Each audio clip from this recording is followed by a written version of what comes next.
Silêncio. O mestre chegou. Pessoal, é essa palavrinha que eu quero falar com vocês. Silêncio.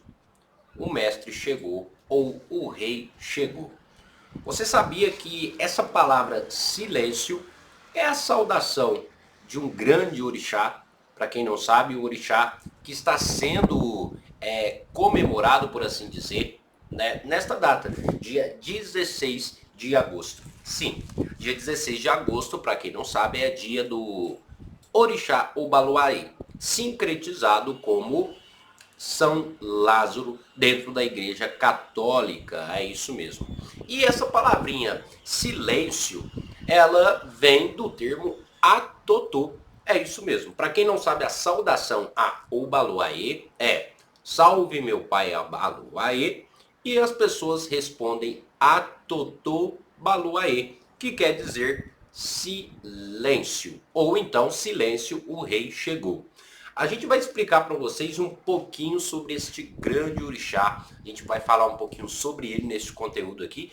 Eu tenho certeza que você vai gostar. Se você não conhece esse orixá, se você não sabe coisas sobre ele, algumas curiosidades, a gente vai citar aqui. Então a gente pede para você, acompanhe esse vídeo do início ao fim, não esquece de curtir, compartilhar e, é claro, se inscrever no canal se você ainda não é inscrito, porque aqui a gente tem conteúdo todos os dias falando sobre as entidades, os orixás, falando sobre a Umbanda e sobre o mundo espiritual de forma geral. Então, não esqueça, acompanhe e não esqueça também, é claro, silêncio.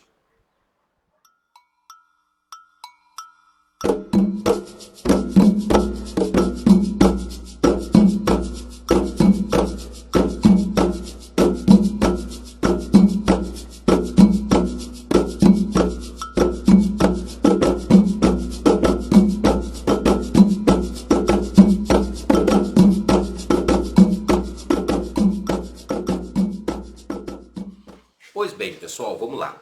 Para quem não sabe, como eu já iniciei esse vídeo falando a palavra silêncio e disse para vocês que silêncio, tá, ele vem do significado atotô. Ou seja, a saudação ao Baluayê é atotô Baluayê, que quer dizer silêncio, o rei chegou, ou apenas silêncio. Não é à toa que em algumas canções a gente vê muito silêncio, né? Algumas canções ao Baluayê se pronuncia essa palavra silêncio, porque necessariamente é a saudação ao Baluayê.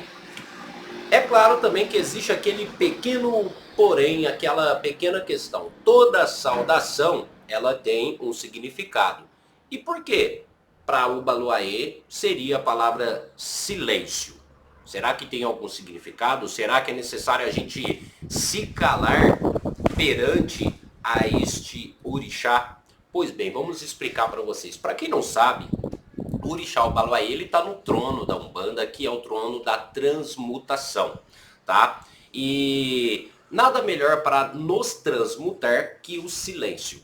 O silêncio é a forma que você, nós, todos os seres humanos, conseguimos o que? Entrar em contato consigo mesmo e fazer as nossas mudanças, as nossas transformações. É quando a gente consegue colocar ali a nossa mente no lugar, os nossos pensamentos no caminho correto. Então a gente precisa de silêncio para a gente poder refletir, para a gente poder analisar as coisas que estão ao nosso redor. A gente precisa de silêncio para a gente poder analisar a nossa vida. A gente precisa de silêncio para tudo, não é? Não é à toa que muitas das vezes, para a gente poder repousar e descansar, a gente precisa de silêncio. Então, o silêncio ele serve para isso tudo, porque ele faz parte da nossa vida. O silêncio ele é de extrema importância. Então, o silêncio ele está ligado nessa questão, pessoal, da transmutação. Nessa questão de entrar em contato consigo mesmo, entrar em uma análise íntima, numa mudança íntima. Então, por isso que a gente agrega essa saudação Baluayê, porque ele é o orixá da transmutação. Então ele faz parte da vida de todos os seres humanos. Então é muito importante que quando esse orixá chega, tá, a gente precisa o quê? Silêncio. Porque quando ele chega, a gente precisa de entrar em contato consigo mesmo, porque a mudança vai começar. E a mudança começa através da transformação, que é o contato íntimo, né? É o contato pessoal com nós mesmos. Interessante isso, né? Você sabia disso? Você sabia que a saudação a Totô Baluayê significaria silêncio? Você sabia disso? Você sabia até o porquê desse significado? Se não, deixa aqui nos comentários. E se sim, curte esse vídeo, tá? Mas enfim, pessoal, como a gente vai falar sobre o Baluayê, já disse para vocês que dentro do sincretismo é sincretizado como São Lázaro, eu também vou explicar o porquê disso. Vamos lá. Além do orixá Baluayê ser o orixá da transmutação, eu vou chegar nesse ponto porque, mas também vou explicar para vocês que o orixá Baluayê é o orixá da cura. Tá? É isso mesmo. Ele é o orixá da cura. É aquele que está mal transmutando para algo que está bem. Porém, é claro, não deixamos de descartar e de falar aqui para vocês que além do orixá Baluayê ser o orixá da cura, o orixá Baluayê também é o orixá da doença, da praga. Isso mesmo, o orixá Baluayê é o orixá das pragas. Não é à toa que quando as pessoas estão doentes, aflitas, com mal físico, sempre rogam a Obaluayê. Tá? Tradicionalmente isso é muito comum, porque o orixá Obaluayê, ele é o comandante das pragas, é claro, como também o comandante, né, da cura. Pois bem, pessoal, é como se fosse uma vacina, se a gente for para analisar, né, no sentido figurado, né, tá? Agora vamos entender por que o orixá Obaluayê é o orixá da cura e por que o orixá Obaluayê é o orixá da transmutação, tá? E para mim poder explicar isso para vocês, eu preciso falar um pouquinho sobre o Itã deste orixá. Um dos Itãs, é claro. Para quem não sabe o que é Itã, pessoal, Itã no caso seria uma história, uma lenda deste orixá que traz consigo ali, dentro dessa lenda, dentro dessa história, um pouco do seu significado e um pouco da sua forma de trabalho, da sua forma de ação no nosso mundo e na nossa vida, tá bom? Pois bem, para quem não sabe, o orixá Obaluayê, ele é filho da orixá Nanã, porém, ele foi criado pela orixá Iemanjá. Por quê? O que aconteceu? Quando orixá Obaluayê nasceu, filho de Nanã, Nanã percebeu que o seu filho estava coberto de chagas pelo corpo, ou seja, ele estava todo ferido e praticamente também estava todo deformado. Nanã, vendo aquilo, não se conformou em ter um filho daquela forma, em ter um filho daquele jeito.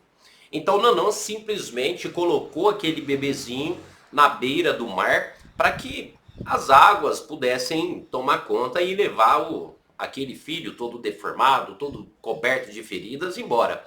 Porém, é claro, Iemanjá observou aquilo. Iemanjá, que era a dona das águas, né, a dona dos oceanos, dos mares, observou e pegou este orixá para criá-lo. E deu amor e criou como filho. Tá ok? Então, orixá Obaluayê se tornou um grande homem aí. Porém, é claro, com suas chagas, com suas deformidades pelo corpo. Tá ok? Até aí, tudo bem. Esse é um Itã básico que todo mundo entende, que todo mundo conhece. É claro, se vocês perguntarem, Patrick, mas o Baluayê ficou bravo com o Nanã e por aí foi? Na verdade, não, pessoal. Após o Baluayê crescer, ele perdoou a sua mãe. Sim, ele perdoou Nanã. Porém, ele tem agora duas mães, Iemanjá e Nanã, tá bom? Mas enfim, pois bem. O que aconteceu? Em uma grande festa que os orixás estavam dando, né, no céu, para ficar mais fácil aí para vocês, os orixás dando ali a festa, Xangô percebeu que tinha um orixá escondido, tá? Que no caso era o Baluayê.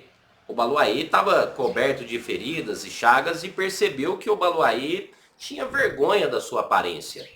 Então Xangô, para não se sentir mal, Xangô pegou várias palhas da costa, tá? Palhas da costa, tá? Ou seja, aquelas palhas meio amareladas.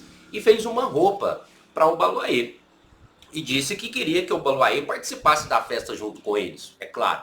Então cobriu todo o corpo dele com aquela palha para que ele pudesse esconder a sua vergonha, que no caso seria as suas chagas. Pois bem, o Baluayê foi coberto pelas palhas que Xangô fez com aquela roupa, porém, é claro, mesmo assim o Baluayê ainda estava com vergonha, né?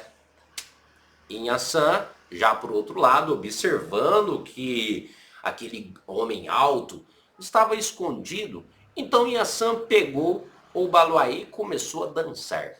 Começou a dançar para um lado, começou a dançar para o outro, e Inhaçã jogou um grande vento. Este vento fez com que as palhas de Obaloaiê voassem também, saíssem. Mas o que aconteceu? Obaloaiê no seu silêncio, Obaloaiê quieto, se concentrando, todo quieto, tímido, é claro, porque ele tinha vergonha. Quando a palha voou, né? Quando a palha saiu do seu corpo, ele percebeu que o seu corpo não tinha mais feridas. Ele estava totalmente curado. Não tinha mais feridas, não tinha mais marcas, nem lepras. E todos os orixás perceberam o tanto que aquele orixá era lindo e belo. Então, ele conseguiu se transmutar.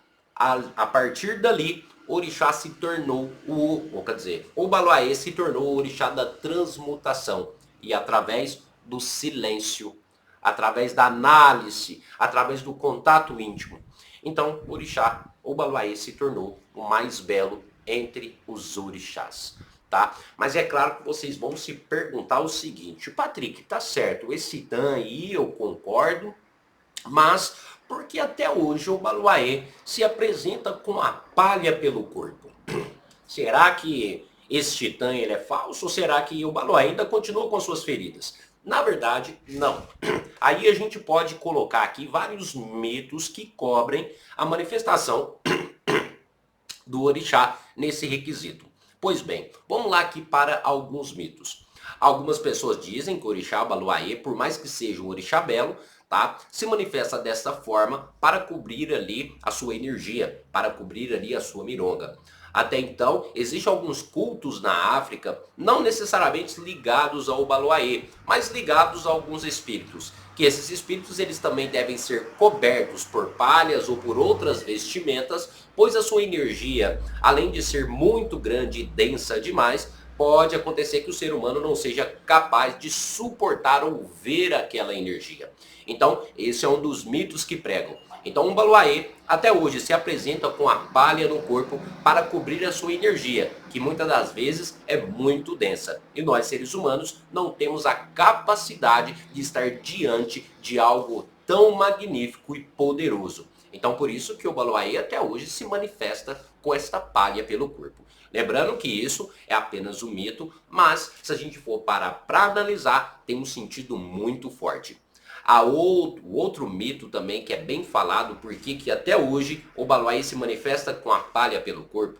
É porque muitos dizem que o Obaloaiê segura debaixo daquela palha todas as doenças e enfermidades do mundo.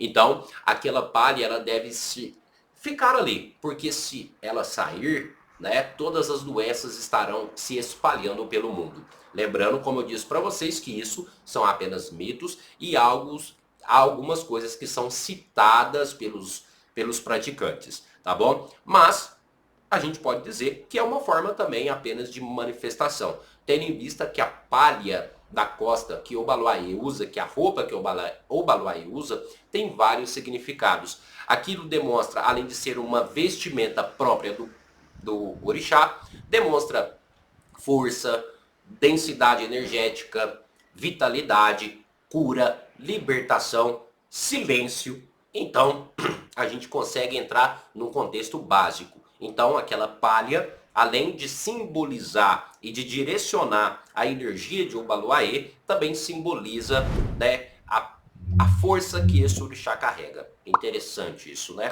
Muito bacana.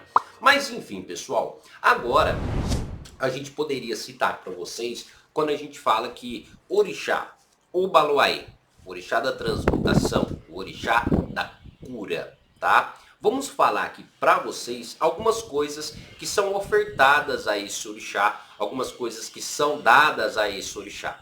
Tá, primeiramente, o que a gente pode citar para vocês que tradicionalmente é ofertada a esse orixá, a famosa pipoca. Sim, a famosa pipoca é uma das oferendas mais básicas e mais populares ofertadas a este orixá, tá?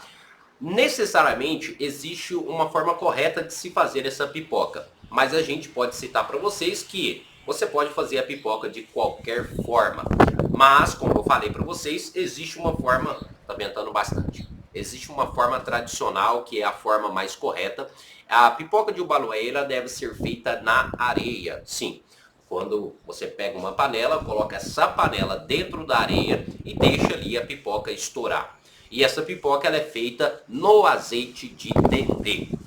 Mas agora é claro, isso é a forma que os praticantes e os adeptos da religião fazem. Nem todos têm essa capacidade e essa facilidade para fazer essa pipoca dentro de um pote de areia, é claro, ou fazer essa pipoca na areia. Então, você pode fazer a pipoca comum, como você faz na sua casa, evitando o excesso de óleo e, é claro, sem o sal, e pode oferecer a este grande orixá. Outra coisa também são as cores de vela. Então, as cores de vela a esse orixá são muito distintas e existe até um mito muito grande. Necessariamente o Ubaloaê, as velas oferecidas a ele é a vela branca e preta ou a vela preta e branca bicolor.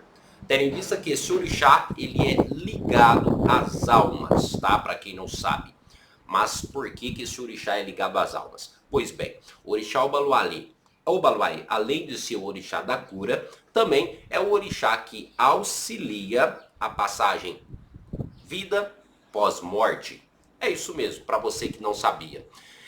Em algumas culturas, o orixá Ubaloaê é o detentor da chave entre a vida e a morte. É ele que direciona ou é ele que dá permissão para o desencarne das pessoas. Então, ele tem uma ligação direta com as almas. Então, é oferecido a vela branca e preta ou a vela preta e branca bicolor, como eu disse.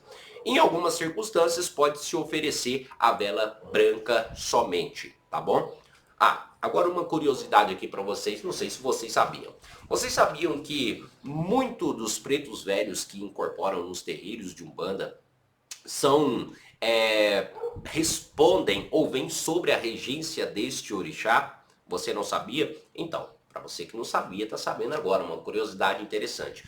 Por quê? Devido a essa ligação que o Ubaloaê tem com o povo das almas, tá bom? Mas isso foi apenas uma curiosidade. Mas continuando aqui, falei sobre cores de vela, falei sobre ali o sincretismo e agora falei sobre oferendas, vamos falar sobre banhos. Então, banhos de Ubaloaê. Quais são as ervas direcionadas a esse orixá? Pois bem, as ervas desses orixás são as mais variadas possíveis, mas existem aquelas mais tradicionais. E vamos citar aqui algumas para vocês. A palha do milho, é claro. A palha do milho, por que ela é direcionada a este orixá? Porque é uma palha que pode ser reaproveitada para muitas coisas, tá ok? Além de conter outros significados. A palha de milho seria um banho para o Ubaloaê, como também a folha da mamona, que é uma erva simples e fácil de se encontrar, e também a famosa erva sabugueiro. Então são 3 ervas ótimas para o Ubaloaê. Caso alguém queira tomar um banho com essas ervas, não esqueça, faça o banho e jogue sempre do pescoço para baixo. Agora é claro, vamos falar sobre os dias da semana de Ubaloaê. Pois bem, necessariamente o dia de Ubaloaê seria segunda-feira, junto com o dia das almas. Porém, em algumas culturas, reverencia este orixá na sexta-feira, junto com o orixá Oxalá. É claro, vocês podem se perguntar, Patrick, então qual dos dias está certo?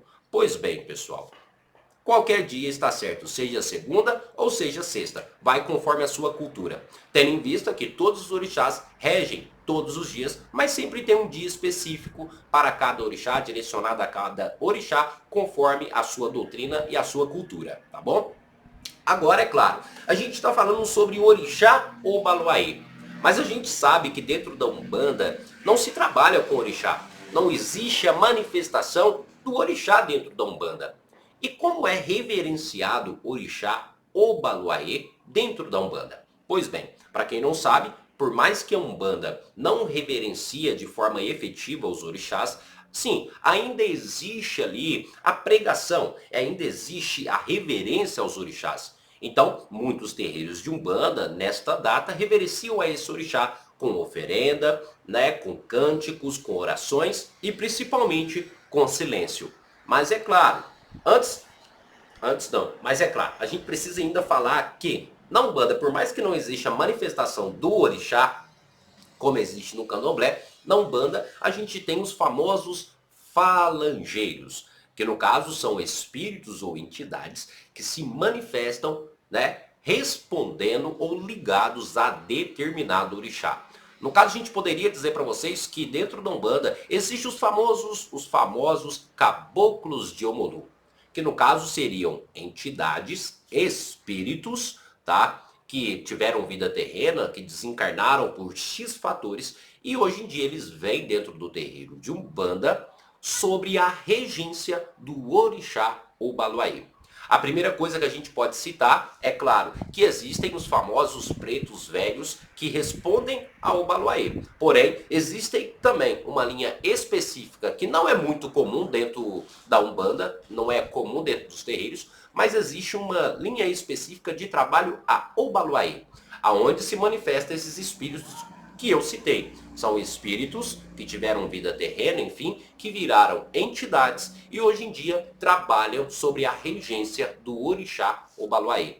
Tradicionalmente dentro da Umbanda, a manifestação ela não é como o orixá do candomblé, pois tendo em vista que não estamos falando do orixá, e sim estamos falando de espíritos. Então, dentro da Umbanda, aquela manifestação não é da mesma forma do candomblé. Você não vai ver uma entidade coberta de palhas dentro da Umbanda. Por quê? Porque não é o orixá, e sim um espírito. Normalmente, esses orixás são silenciosos, têm uma aparência um pouco mais velha, ou seja, um arquétipo um pouco mais velho. E em algumas circunstâncias também, esses orixás eles podem cobrir o rosto, tá? Isso por X fatores. Eu não vou explicar muito aqui, mas por X fatores. Mas enfim, é um pouquinho sobre o que vocês podem entender e o que dá para entender. Mas enfim, pessoal, falamos aqui sobre este grande e belo orixá. Eu espero que vocês tenham gostado desse conteúdo. Mais uma vez, não esqueça de curtir esse vídeo e compartilhar com seus amigos para quem tem curiosidade de conhecer mais os orixás, mais a Umbanda. Enfim, eu tenho certeza que você vai gostar. E mais uma vez, silêncio. O rei chegou.